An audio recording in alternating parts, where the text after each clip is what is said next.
Do you want to do more than follow orders? Think outside of the box and manifest your dreams? Then you've come to the right show. Welcome to the award-winning podcast, Holding Down the Fort by U.S. VetWealth. I'm your host, Jen Amos, a Gold Star daughter, veteran spouse, and entrepreneur. For Season 8, we continue our wonderful partnership with the Rosie Network to highlight motivational stories of personal growth, financial awareness, and autonomy in our military community. We're also excited to showcase our partnership with Blue Water Advisors. Well, we have a lot in store for you this season, so let's get started.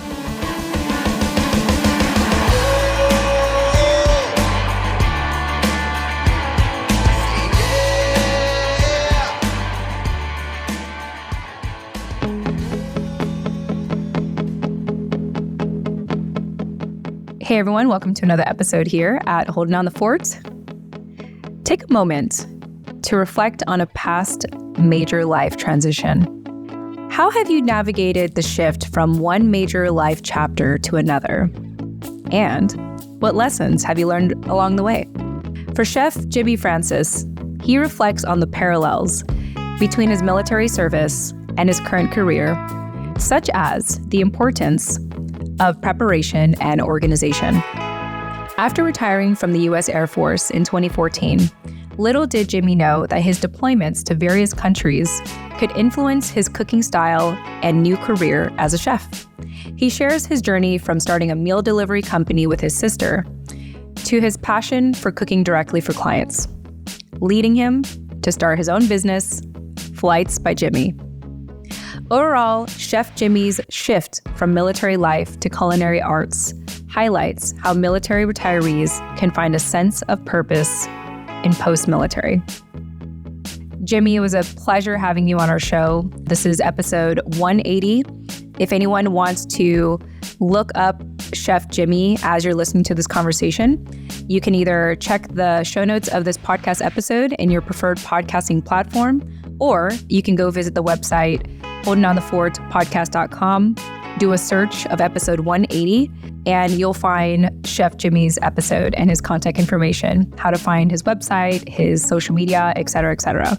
Jimmy, it was a pleasure interviewing you. And to our listeners or viewers today, because this episode is available via podcast and YouTube, we hope that you'll get a lot out of this conversation. Once again, this is Chef Jimmy Francis's Culinary Flight, a journey from Air Force pilot to private chef.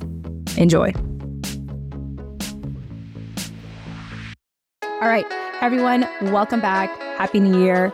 So excited to kick off the spring season of Holding Down the Fort here in 2024 with Chef Jimmy Francis. Jimmy, welcome to the show.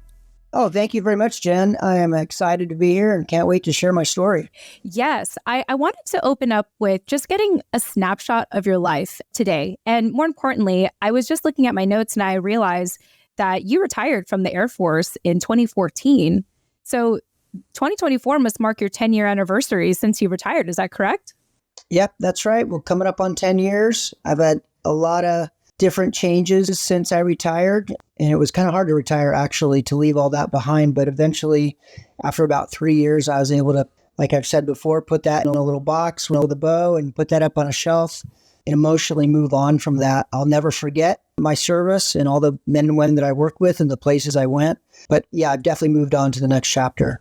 Yeah, I think that's wonderful. And, you know, one of the major themes of our show here at Holding Down the Fort is thinking outside the box. And what you did was you pretty much put your service, your 20-year service in a box so that you could mentally, you know, I would say open a new box, right? Open a new box of possibilities. Yes. Yeah, that's definitely for sure. And I was a Air Force pilot, so I definitely was not on the ground in a hostile environment very much. And so I like to say that I was a lot more stable than I could have been when I retired. And I haven't had a lot of emotional problems from service, traumatic stress or things like that. But I imagine that a lot of people do. And I'm very grateful for not having that. Yeah, absolutely. My husband was actually a West Point grad and a combat Army officer. And during his service, similar to you, he never really experienced what he would consider traumatic. And so in a weird way, he has like a sense of guilt around that. I don't even think you can call it survivor's guilt, but it's just like this sense of guilt of like, oh, I did not, experience what some of my soldiers went through, so to speak. And so I think it's great for you to, acknowledge that and be grateful, because of course there's not as many people, or I mean, I think nowadays you can, kind of go through the military life with like where it feels like a standard job, so to speak. But to recognize that you didn't necessarily have to go through anything necessarily traumatic, I think is a good thing to be self-aware about and grateful for. Yes, definitely very, very grateful for that. I did go to some humanitarian assistance missions, like in the Philippines. Hurricane Yolanda was there while we were deployed, and we responded to that. And that was probably the closest thing that I've come to having some traumatic stress that I experienced. But otherwise, I'm just very proud of my service and very proud of all the men and women that I work with. Yeah, absolutely. So I know in part of your service, Jimmy, because you were traveling a lot, you dealt with a lot of foreign advisors and you were exposed to, I would say, a lot of foreign cuisine. And I know that kind of led to where you're at today. So tell us about, part of that experience that led to where you're at today as a chef. Well, at the very beginning, I grew up with my mom, and she was a great cook, learned from her mom. And so I kind of got the passion for cooking with her growing up in high school. And then went to the Air Force Academy, didn't cook at all then. And then finally, when I graduated and became a lieutenant, I got to start cooking again and had a great time doing that. Basically, through my whole career, I didn't get married until the later part of my career, but definitely cooked for myself and friends. And then when I started deploying as a foreign advisor, we would actually live with foreign forces for anywhere from a month up to 6 months at a time. And we would eat their food. We would immerse in their culture. We'd try to create as good a relationship as you could with them so they would trust us and we could influence their way of fighting as an ally. And whether it was in Poland, learning about like cabbage rolls and galapki, or going to Mauritania and learning how to cook goat. And then in the Philippines, ate a lot of great food there, of course. And I actually experienced one of the hardest things in cooking that I have in the Philippines. And that was, we were with the Hawaiian National Guard. They were providing ground security. And they came to me I think I was a major at the time. And they said, "Hey, sir, as the ranking officer, you get to slaughter the pig for a pig roast." Oh my gosh. Yeah, and I'd never done that before. The most thing I had killed was maybe a salmon. Yeah. Oh my goodness. Or a duck. Yeah, so they handed me this big, I don't know, as long as a foot long blade, and they were holding the pig down, and they're just like, "Okay, just put the blade right there." And I did that, and I'll never forget that experience for sure. But one of my mantras is if you're willing to eat the food and you enjoy eating the food, you kind of have to be willing to harvest the food. So whether it's, hitting a salmon over the head with a stick before you fillet it, or a duck or a pig. Yeah. I mean, I'm not really a hunter anymore, but if I had to, I feel like I should do that. Yeah, absolutely. I'm just like, I'm trying to like not laugh out loud right now in hearing your story about the pig, because I come from a family of farmers in the Philippines. And I remember decade plus ago, we had like a family reunion and we went to my mom's land. And, they have pigs there, and they decided for dinner they were going to serve pig, or they were going to serve lechon, which is like a roasted pig, and they put an apple in the mouth and everything. So I'm sure you're probably familiar of it at this point. But I saw Jimmy, I saw the whole process. I was like a teenager. Okay. I saw the whole process of how they like slaughtered the pig. Okay. And it started with, oh my gosh, I don't even know if I want to get back into it, but basically it started with a metal bat. Oh, wow. Yeah, okay. It was brutal. I watched everything from them getting it like unconscious to, gutting it, everything. I'm not going to get into full details here, but it was just so interesting how you share that story, because that brings me back to my teenage years. And I've never slaughtered anything, but like you said, it gets you to really appreciate like what you're eating. And even growing up when, my family, we were like stationed in San Diego for a couple of years, and my dad and my mom were so used to like growing up with chickens. So we would have chickens in the backyard, and I would watch him cut the chicken's head off. and the whole truth of like headless chickens, like running around like headless chickens is so true. Like the chickens are still alive. It's the craziest thing. So anyway, you just get me to reminisce on, those stories like in my upbringing. But I know for you, Jimmy, that part of why you enjoy cooking is learning from other people who cook well, especially with different cuisines from different cultures, and learning the stories behind that. Is that correct? Yeah, absolutely. I experienced that this summer, which is nice because I'm not deploying anymore. I'm not living with foreign forces and eating their food. I have to spend the money now to travel, which definitely is not as often. But my family and I were very fortunate to go to Spain this summer, and we met up with some friends that live there. And I learned to cook paella from the grandfather of the family. And I've cooked paella before many times, just strictly from a cookbook. And he did it way different than I had learned in the cookbook. So it was really nice to cook it his way. I would think more traditional. And that's now how I cook it also. Neither of us spoke the other's language very well. So we were translating with our iPhones back and forth, and it worked great, actually. That's awesome. I think nowadays Google Translate works really well. And I think there's apps now where you can, speak in a different language and then it'll interpret it. So it's just amazing how technology has come a long way and, really is able to make the world a little smaller. But I know that with food, it's more about like showing the process rather than talking about it, right? Yep, for sure. And he had done some prep before I arrived. So he explained that part, of course. And yeah, no, it was a really cool experience. And one of the funny things that happened was he added an orange powder to the paella. And he said that was strictly for coloring. And after the fact, I learned that if you couldn't afford saffron, which can be quite expensive, you would have a little bit of saffron and then a lot of this orange coloring. So I thought that was essential. And I actually bought some in Spain, brought it home. And as I'm cooking with it, I just kind of casually glance at the back at the ingredients. And sure enough, it had some of those dyes in it that aren't necessarily condoned anymore. Oh. So I strictly try to use saffron now. Yeah. And avoid the dyes for sure as much as I can. But the saffron will make it taste much better. You just got to spend a little bit. Yeah. I think that is the benefit of cooking your own food, right? Is like you know exactly what's being put in your food versus maybe just getting something from the store, getting like that rotisserie at Costco or whatever. Like it's like exactly what's in your food. And in the last handful of years, I just get like local produce delivered to my house. But even then, I still feel like when I do want to get, let's say like even just chocolate milk almonds, I have to like read the ingredients, and there's only so much I understand. Like there's so many, like I've heard before, a good rule of thumb with ingredients is if you can't pronounce it, it's probably a bad ingredient. That's what I was told. Right. Yeah. So I'm curious if I know that you do account nutrition into making food, but I'm curious if that's like something you also pay attention to is like the quality of the ingredients you use.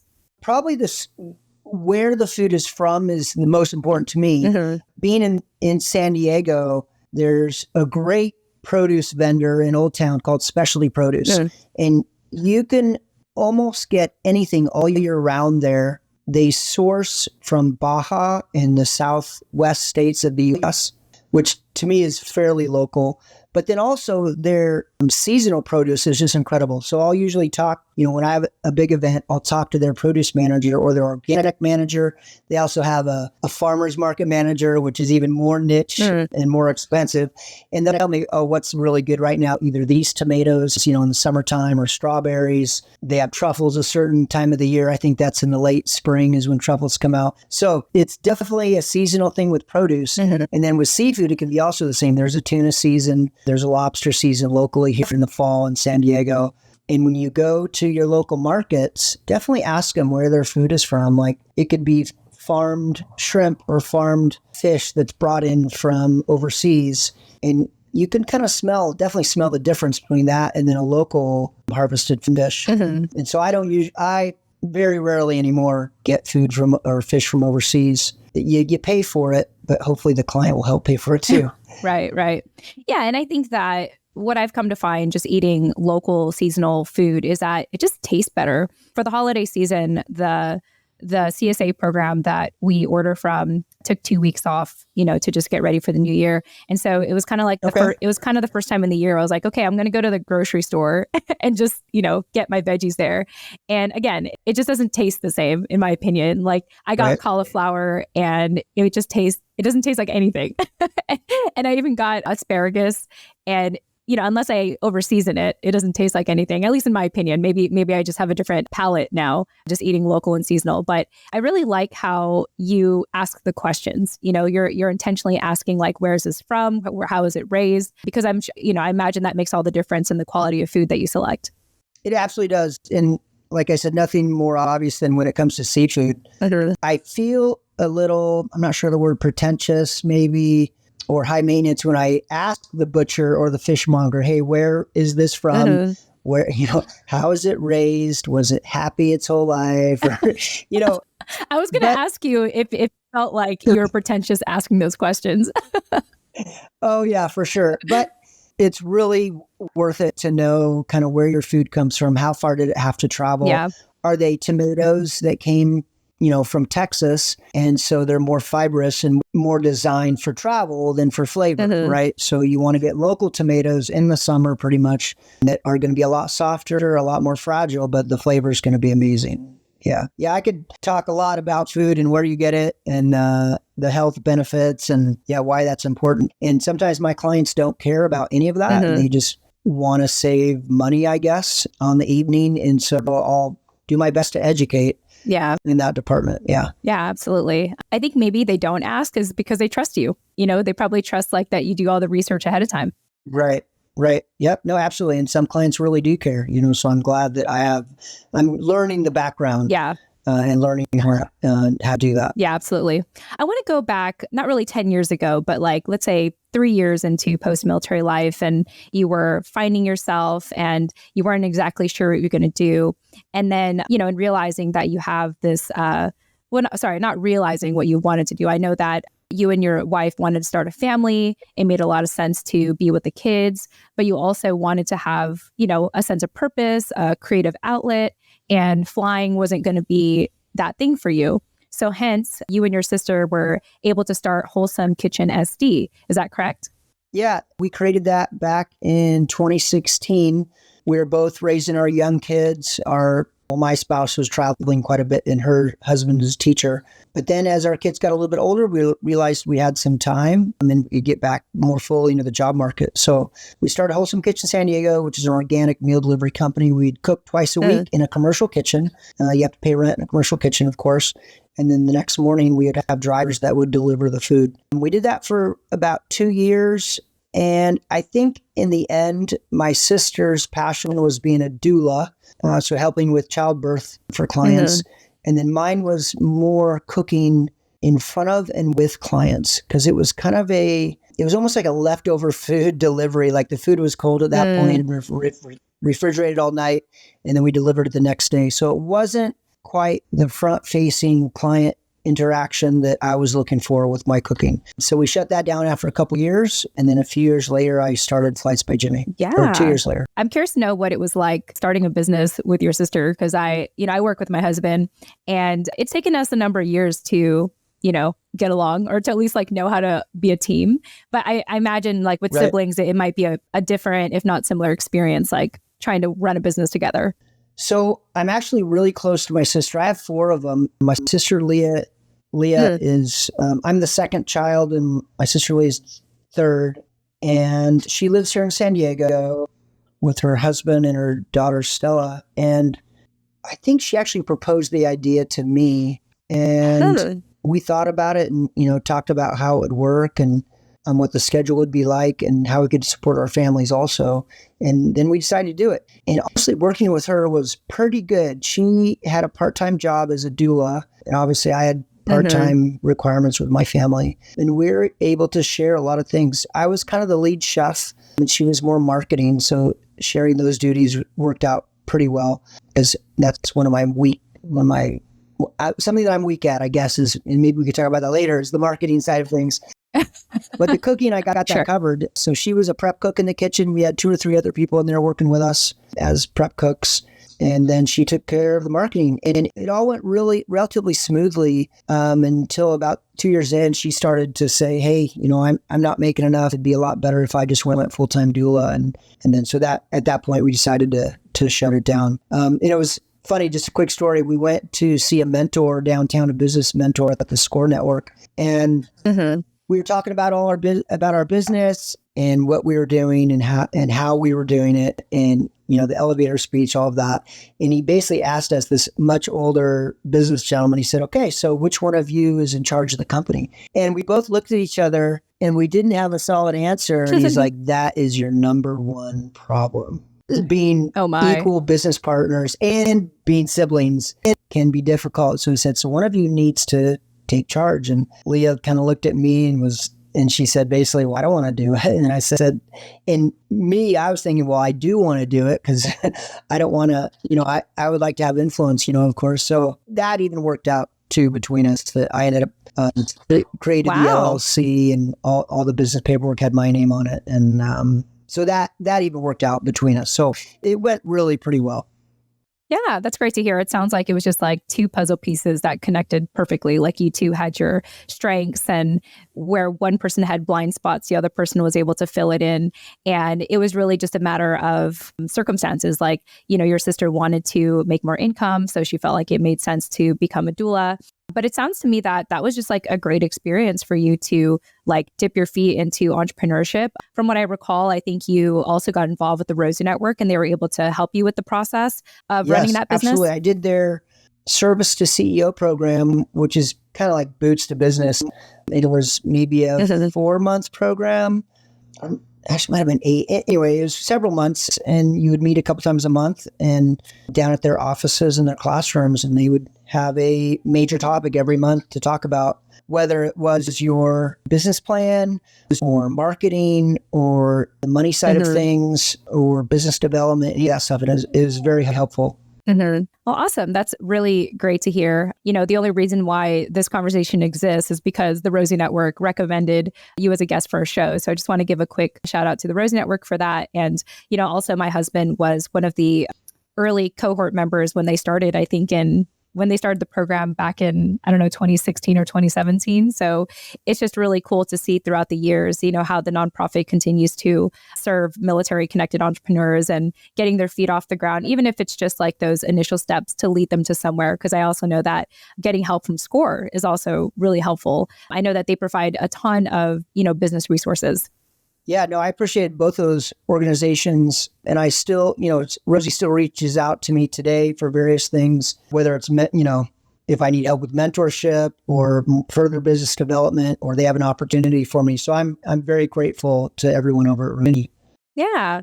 Well, I want to talk a little more about mindset with you, because in the military lifestyle, it's often considered like the culture of like following orders. And I know that like you have been, removed from the military for, a decade now. And I'm curious, like, in addition to what we talked about early on, where you put kind of your Air Force hat and memories and experiences in a box and put it on a shelf, I'm curious if there's anything else that you felt like you went through, like your experiences to make that mental shift from the military life to the civilian life.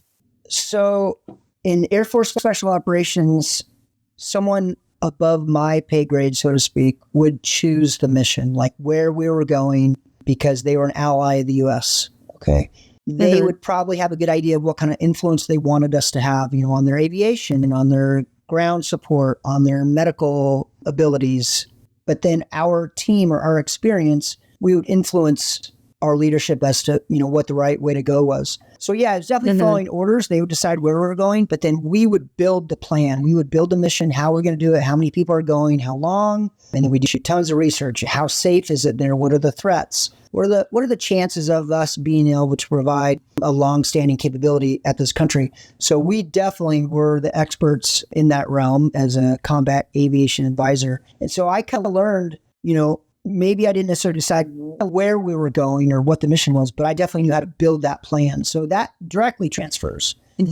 Culture kind of decides in the U.S. what people like to eat and where you live traditionally. But then I will kind of build based off of that or those inputs what the meal plan is going to be or the business plan. Like we had these great checklists that we would use as aviation advisors just to get out the door. And they were like, it would start 12 months out and then 6-month checklist and then a 1-month checklist and then all the way down to that day checklist to get out the door to make sure you didn't forget anything and you got all the steps done. So I even built that when I started this business. I had, maybe even with Rosie's help, but like a 6-month plan.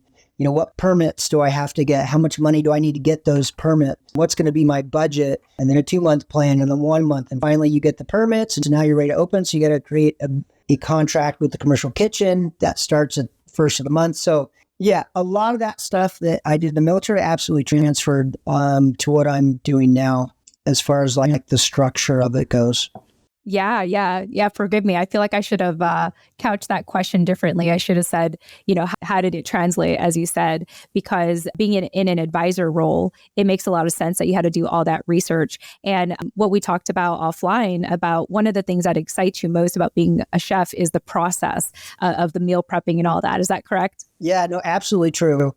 I really enjoy when my theater of operations, the kitchen, is sparkling clean, just cleaned, sanitized, and all I have is a cookbook or one sheet of paper that has the recipe on it. And then from there, it's go time, and I prepare the meal. And the same, was in the military. You wanted everything to be very well organized. You wanted your team on the same page. You want to have all the equipment ready to go, whether that was an aircraft being checked out by maintenance and given a thumbs up, or just a vehicle convoy and having all the cars start. Yeah. So yeah, there's all the prep. And once all the prep is done, then it's time to cook the food. And that's really my favorite part, when everything's well prepped. Yeah, I hear the love and passion you have for that process. And it actually gets me to think about the dynamic you had with your sister, where she was more of the marketer. So now Flights by Jimmy, what is that experience like for you to market yourself? Honestly, Jen, that it's hard. Mm-hmm. Like, if I can find a reason not to pick up my phone, I generally do that. So it's, now within 10 pitching, I have to pick up my phone and go to Instagram and, put pictures in there and talk about those pictures, talk about me. That's hard. And then put links in there or tag people that I've worked with for that dinner, whether it's, specialty produce or my wine supplier or things like that. My wife knows how important it is. In fact, every other person in the world, including me, knows how important marketing on social media is. So they're constantly motivating me to do that and giving me kudos if I do one, and give me critiques also, which isn't always the hardest thing coming from your family. That's a skill for sure. But yeah, the marketing is hard, and I'm kind of inconsistent with it. But there was an organization that worked with Rosie that helped me with that last year. They made a video for me that I was able to post that was really nice with music and edits and the whole thing. Mostly my business has grown from word of mouth, but I think that there's always room to like spread that reach, and usually social media or marketing is how you do that. But yeah, word of mouth is kind of my main success point for marketing, and that's all kind of based where I live, and then it kind of goes out from there. I've also done a few dinners that were auctioned at a fundraising event. So I just did one where the clients went to the Leukemia and Lymphoma Society Gala and they bid on my dinner. My kids' elementary school have an event every year where they auction off one of my dinners. And then Rady's Children's, I did one for them also. So that also expands my reach. I probably have to figure out the math on that, if all the time and energy and food costs that I put into those auctions, if I'm getting residual from that. But also it's the donation that's important to me also, to those organizations. Yeah, absolutely. I mean, there is so many things to take into consideration for being a business owner. I mean, one thing, you're the talent, you're the expert in what you do. And in addition to that, you have to market yourself. And I definitely understand that. I think that for some of us, especially for creatives, it's just easier to kind of be in our little corner, in your case, your kitchen, and, do the whole thing, enjoy the artistry of making food. And then it's another thing to have to put it out there and talk about it. And, it's hard to talk about something that, in my opinion, like you spend a lot of time, like alone time in a sense, like you're spending all this time making this food. To articulate it, I feel like it's just a whole different skill set, I think, to talk about that experience, because it's a very, important passionate thing that you do. Am I kind of making sense there? No, it's a very personal event. So then like maybe there's something that I'm very proud of. Well, now with marketing, you have to capture a picture of that dish or that meal. I went to the Leukemia and Lymphoma Society auction winners dinner the other night. I put on the dinner for a family that had bid on it and won it. And that dinner was probably one of my favorite dinners I've done. They were very personable. The dad was Navy retired. Now he was an endodontist, I think, successful. So we had a connection immediately when I got there. The wife was very friendly and enthusiastic about the dishes that I had and the pairings.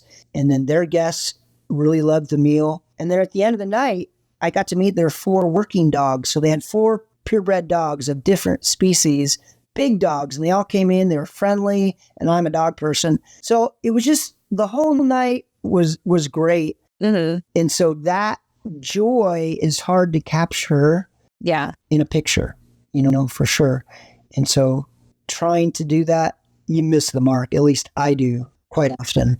Yeah, I think about just growing up and how I always felt like my mom treated my siblings and I like a zoo animal, and like just taking candid photos of us. And so even for me personally, it's really hard to like want to capture the moment, because I just think like, oh, it's not really the moment anymore when you like try to capture it. It's called in the moment for a reason. Like unless you have unless you have like a videographer or like a photographer, like a professional photographer, like catching this, like you said, it's hard to catch. And I think that, marketing in itself is an art to try to like transfer that level of enthusiasm into a photo or a video. And I guess that's why we hire and pay people to do that. Yeah. So shout out to the marketers or podcasters like me. Thank you. You're welcome, Jimmy. No. So what I'm hearing is that for you, marketing, it's one of the a little more difficult things for you to do as a business owner. But either way, it sounds like you do it anyway. Like you kind of put on that extrovert hat on and put yourself out there and start, like focus on things that you're comfortable with, like locally. And also I think, Jimmy, that like your expertise speaks for itself, because like you said, your number one way you gain interest is via word of mouth. And so I want to hear a little bit more about your expertise. I know that in addition to the process of cooking, like the phrase, the devil is in the details, is really important to you. And one of the things that you take a lot of pride in is your knowledge in the parts of a recipe that's not often spoken about. Can you tell us about that?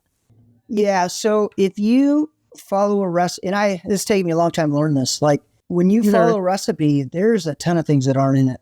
And what that is basically just the chef or the cook's experience, right? So they don't talk about how to not burn the oil in the pan, or how to preheat a pan, or how to cook or how to cut a certain piece of meat so it's the most tender, or how hot things need to be when they're done being cooked.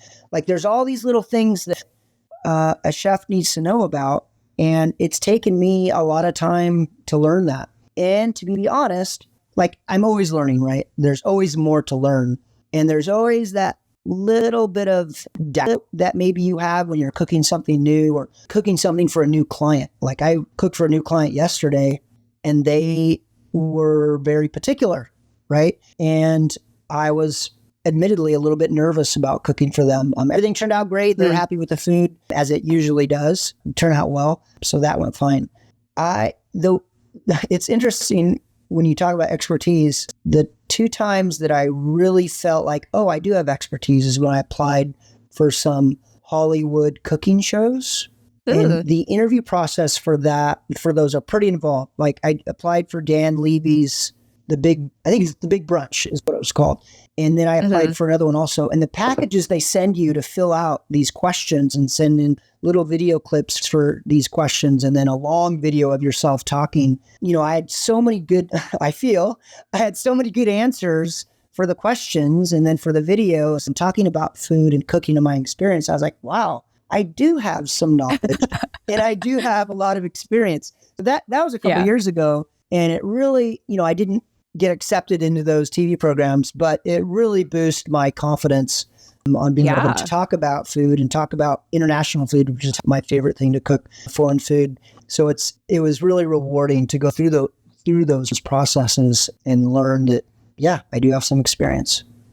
Yeah, absolutely. It's experiences like that, as you say, that help you realize how knowledgeable you really are. Very often I've been, podcasting since 2019, and I don't think what I do is anything special. But then once people start asking me about my process and I really get into it, they're like, "Oh, well, you should create a course on that. Or you should consult for that." And I'm like, trust me, like if I cared to create a business model around consulting, I would, but like I'm more of a practitioner, more so than I am a teacher, Right.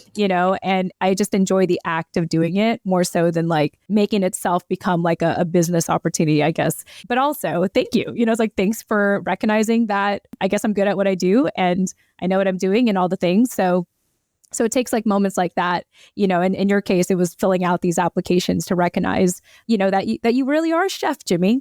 That's right. You're a professional chef, even if you haven't been on TV. Yes. Yes. Wonderful.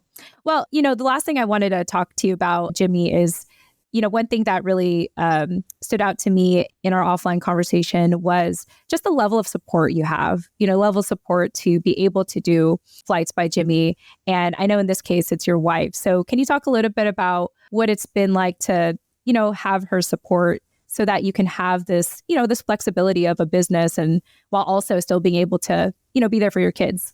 I became a private chef partly because I can control the schedule, right? I need something I can control. Well, as it turns out, my wife can almost control her schedule. She's in pharmaceuticals more than mine. Like often I am cooking in the late afternoon into the evening, and she completely manages our kids' hectic schedule after school with activities, sports, mostly. And she will even put her job on hold, so I can go to an event or go cook for a client, things like that. So yeah, she's the one that enables my schedule more so than the opposite of that. So without that support, I couldn't have the freedom. I wouldn't have the freedom to do what I'm doing. Also, she's helped me a lot with basically we redid our kitchen. Okay. And so now I have everything that I need in my at-home kitchen, and she bankrolled that, which is a big deal. So she supported me with that. She is very wise when it comes to business. So we talk a lot about what I do. She motivates me big time. She's much more into social media than I am, so she helps me with that. Also gives me critiques, good and bad, on what I'm doing, marketing. And all of that, it can be hard coming from your spouse, but I try to be patient and try to be accepting and open-minded when it comes to all those inputs. But yeah, I definitely could not be doing what I'm doing without her being a major part of it.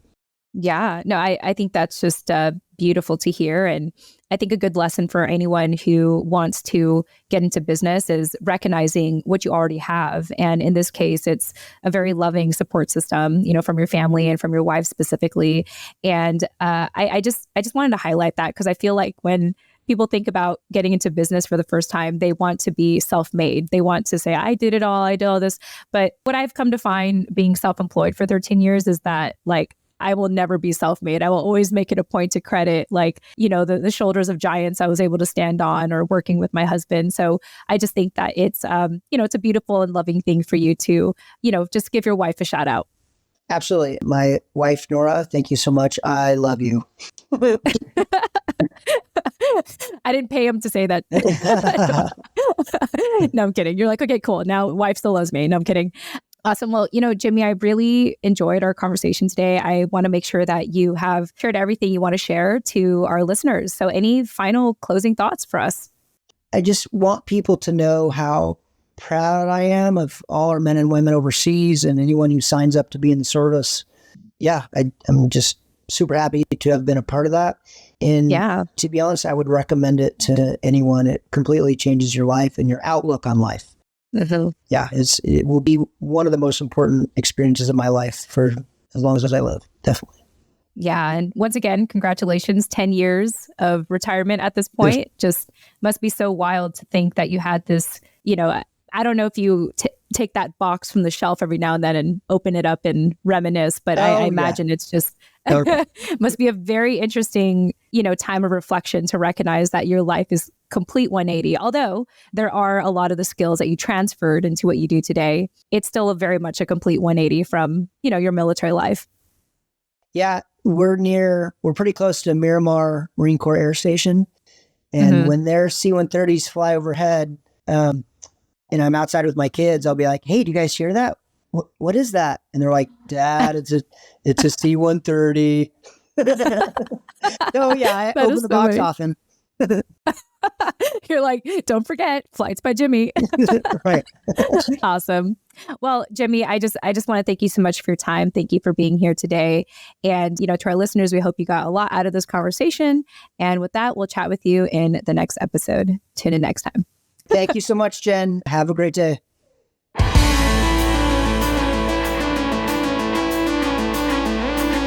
Hey, this is your host, Jen Amos. Thanks again for listening to today's episode of Holding Down the Fort by U.S. VetWealth. Visit holdingdownthefortpodcast.com to access the full show notes of this episode, including resources mentioned and bonus content. Once again, that's holdingdownthefortpodcast.com. Lastly, stay after this outro music for something a little extra. Thanks again and chat soon. Bye for now.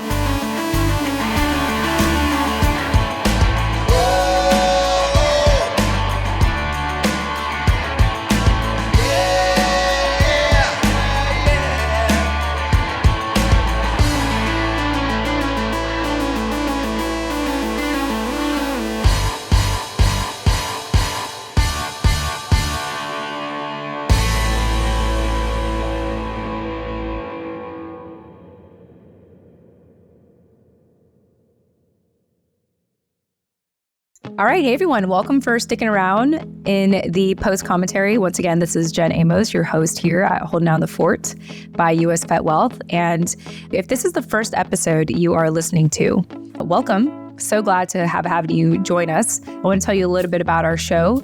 And if there's any other episode you want to listen to, I highly encourage you listen to the trailer episode 179, the episode that came before this one. I really give you a quick rundown of what to expect on the show. Every Mondays, we're going to be releasing an episode featuring a guest from the Services CEO program from the Rosie Network. So thank you, Rosie Network, for this incredible partnership to feature motivational stories from your cohort members.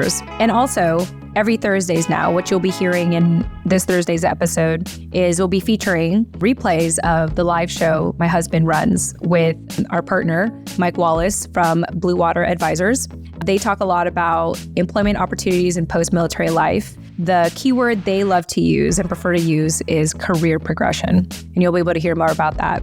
If you did enjoy this episode, I hope that you'll subscribe. Also, if you want more content between now and Thursday, you're like, wow, this is amazing. Yes, I'll listen to the trailer, or I already did, and I want more. We have a free portal. The website to get access to this free portal is called holdingdownthefortpodcast.com/portal. You get access to our private podcast, which is called Inside the Fort, where you can learn more about me and my candid commentary on the journey of entrepreneurship and podcasting, and potentially bonus content from our guests should they feel compelled to sharing anything additional after their interview. That'll all be available inside the Fort, aka our free portal. Thank you so much for being here. On occasion, this post commentary will give extra backstory onto how I produce a show, or and just any lingering thoughts I may have about the guests. But for now, just want to say hello. Thank you for listening to this episode. I hope that you'll stick around for the upcoming stories and my commentaries. So thanks so much, and we'll chat with you soon. Bye for now.